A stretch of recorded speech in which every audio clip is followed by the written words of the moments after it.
बिस्मिल्लाहिर्रहमानिर्रहीम। अस्सलामु अलैकुम वरहमतुल्लाहि वबरकातुहू। कहा जाता है कि सुल्तान महमूद गजनवी रहमतुल्लाह अलैह के मसाहिबीन में से कुछ ने यह शिकायत लगाई बादशाह को कि अयाज ने अपना एक खुसूसी अलमारी बना रखा है जिसमें उसने कुछ चीजें छुपा के रखे हैं। रोजाना हर सुबह उनको देखता है और किसी को वो अलमारी देखने की इजाजत नहीं देता और न किसी को वहां जो है करीब पटकने भी नहीं देता। तो हो सकता है कि अयाज ने आपके खजाने में से कुछ कीमती चीजों को छुपा कर अपने लिए रखा हुआ है।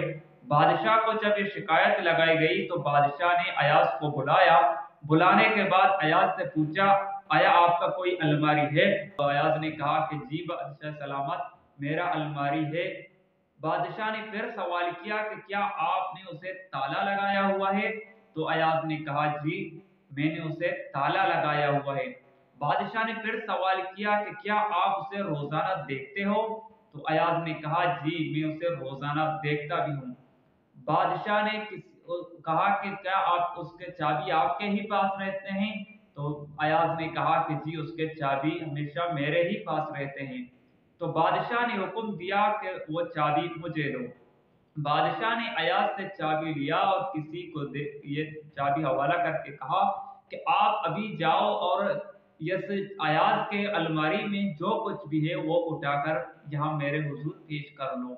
वो शख्स चला गया और हासिदीन बहुत खुश हुए कि अब जो है ना अयाज की सही पकड़ होगी और वो सही तरह बादशाह के शिकंजे में आएंगे। वो शख्स गया और वहां से जब चीजों को लाकर बादशाह के सामने रख दिया तो बादशाह और तमाम मसाइबीन देखते हैं कि उसमें से एक पुराना जूता है, एक पुराना तहबंद और एक पुराना कुर्ता है।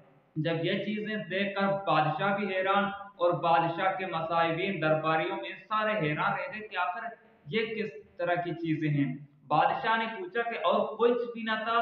तो उस शख्स ने कहा कि बादशाह सलामत उस अलमारी में इन तीनों चीजों के अलावा कुछ भी न था। तो बादशाह ने अयाज से पूछा कि आखिर ये तो इस कदर कीमती चीजें नहीं है कि इनको इस तरीके से छुपाया जाए और इनको रोजाना देखा जाए या इनकी इस तरह कोई खास इंतजाम की जाए। आखिर इसकी वजह क्या है कि आप इन तीन जो फटे पुराने चीजें हैं, कुर्ता है मसला तहबंद है और जूता, इनको रोजाना देखते भी हो?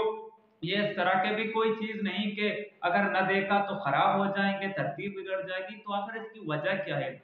अयाज ने कहा दर हकीकत ये कुर्ता, ये जूता और ये तहबंद ये वो हैं जो मैं पहली दफा आपके हुजूर आया था तो मैंने इन्हीं को पहना हुआ था, यानी यही मेरे पहनने की चीजें थी। लेकिन यहाँ आने के बाद आपके जो कुर्ब ने मुझे बहुत कुछ दिया, आपके कुर्ब से मैंने बहुत कुछ पाया और ये पुराने मैं हमेशा अपने अलमारी में रखता भी हूँ और इनको देखता भी हूँ ताकि मुझे मेरी औकात याद रहे, ताकि मैं जान सकूं कि अयाज तुम कौन थे, ताकि मैं जान सकूं कि मेरी हकीकत क्या थी। और बादशाह के कुर्ब ने, बादशाह के इनायत ने मुझे कहां से कहां तक पहुंचा दिया ताकि मैं रोजाना इनको देखता हूं और अपने नफ्स को ये कहता हूं कि अपनी औकात में रहे, अपनी औकात को पहचान ले कि तुम कौन हो और तुम्हें बादशाह की बदौलत क्या शान मिली है। तो कहने का मतलब यह है कि हमें भी मुसलमान होने की हैसियत से हमें भी सोचना चाहिए कि हमारी हकीकत क्या है, हम आए कहां से थे और किस तरह से हम इस दुनिया में आए हैं। हमारे रब ने हमको कहां से कहां तक पहुंचा दिया, हमारे रब ने हम पर क्या इनामात किए। हम नंगे तड़ंगे आए थे, हम बगैर लिबासों के इस दुनिया में आए और हमारे रब ने, अल्लाह रब्बुल आलमीन ने हमें कपड़े पहनाए, अल्लाह रब्बुल आलमीन ने जिंदगी गुजारने का ढंग सिखाया।